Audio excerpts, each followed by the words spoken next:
এই ঢাকা হাটের বিভিন্ন আনাচে কানাচে যে মাফিয়া গোষ্ঠী কাজ করে, যে চাঁদাবাজ সন্ত্রাস গোষ্ঠী কাজ করে, তাদেরকে নির্মূল করাই নাসিরউদ্দিন পাটোয়ারির প্রধানতম এজেন্ডা।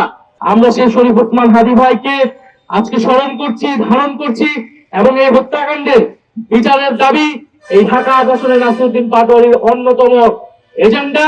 সারা বাংলাদেশে ইনশাআল্লাহ 10 দলীয় ঐক্যের পক্ষে, এনসিপি এবং সাপলাকলির পক্ষে যে জোয়ার এসেছে, সেই জোয়ারে 12ই ফেব্রুয়ারি নির্বাচনে বিজয় লাভ করে আমরা সংসদে যাব।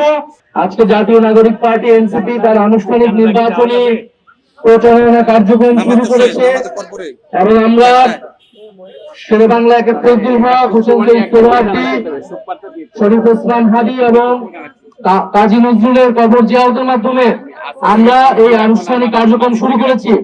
বাংলাদেশে 16 বছর পরে নির্বাচন হচ্ছে। বাংলাদেশে বিগত 16 বছর মানুষের ভোটাধিকার ছিল না। 16 বছর পরে সেই ভোটাধিকার আমরা ফেরত পাচ্ছি 1000 শহীদের আত্মত্যাগের বিনিময়ে। আমরা এই ভোটাধিকারের সাথে সাথে আমরা এবার হ্যাঁ ভোট দিতে পারবো সংস্কারের পক্ষে বাংলাদেশকে এগিয়ে নিয়ে যাবার জন্য। ফলে বাংলাদেশের একটি ঐতিহাসিক নির্বাচন অনুষ্ঠিত হচ্ছে আগামী 12ই ফেব্রুয়ারি। যেই 12ই ফেব্রুয়ারি নির্বাচনে জাতীয় নাগরিক পার্টি এনসিপি 10 দলীয় নির্বাচনী ঐক্যের সাথে সারা বাংলাদেশে নির্বাচনে অংশগ্রহণ করছে। সারা বাংলাদেশে আমাদের 30 জন প্রার্থী নির্বাচনে অংশগ্রহণ করছে সাপলাকলি প্রতীকে। আমরা সারা দেশের মানুষের কাছে উদাত্ত আহ্বান জানাচ্ছি সাপলাকলি মার্কাকে ভোট দিয়ে জয়যুক্ত করার জন্য এবং 10 দলীয় ঐক্য জোটের যারা সব দেশপ্রেমিক প্রার্থী রয়েছে তাদেরকে নির্বাচিত করার জন্য। আপনারা জানেন এই ঢাকা 8 বাংলাদেশের আসনগুলোর মধ্যে, ঢাকার আসনগুলোর মধ্যে সবচেয়ে গুরুত্বপূর্ণ আসন হচ্ছে এই ঢাকা 8। যেই ঢাকা 8কে কেন্দ্র করে বাংলাদেশের ঢাকার রাজনীতি, অর্থনীতি, বাণিজ্য, প্রশাসন সবকিছুই পরিচালিত হয় এই ঢাকা 8কে কেন্দ্র করে।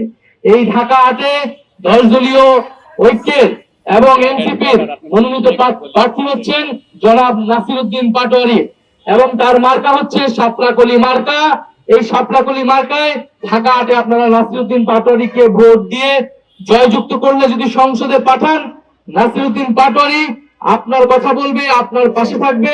এই ঢাকা 8-এর বিভিন্ন আনাচে কানাচে যে মাফিয়া গোষ্ঠী কাজ করে, যে চাঁদাবাজ সন্ত্রাস গোষ্ঠী কাজ করে, তাদেরকে নির্মূল করাই নাসিরউদ্দিন পাটোয়ারির প্রধানতম এজেন্ডা।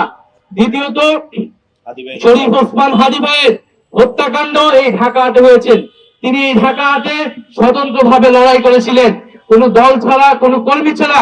উনি আজাদির পক্ষে, ইনসাফের পক্ষে একাই সাহস করে দাঁড়িয়ে গেছিলেন গণতন্ত্রের পক্ষে।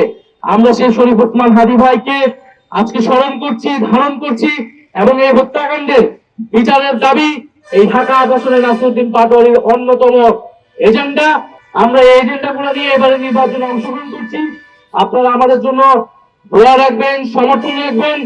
সারা বাংলাদেশে ইনশাআল্লাহ 10 দলীয় ঐক্যের পক্ষে, এনসিপি এবং সাপলাকলির পক্ষে যে জোয়ার এসেছে, সেই জোয়ারে 12ই ফেব্রুয়ারি নির্বাচনে বিজয় লাভ করে আমরা সংসদে যাব এবং জনগণকে দেওয়া যে প্রতিশ্রুতি, সংস্কারের প্রতিশ্রুতি, সংবিধান পরিবর্তনের প্রতিশ্রুতি, সেই প্রতিশ্রুতি আমরা বাস্তবায়ন করব।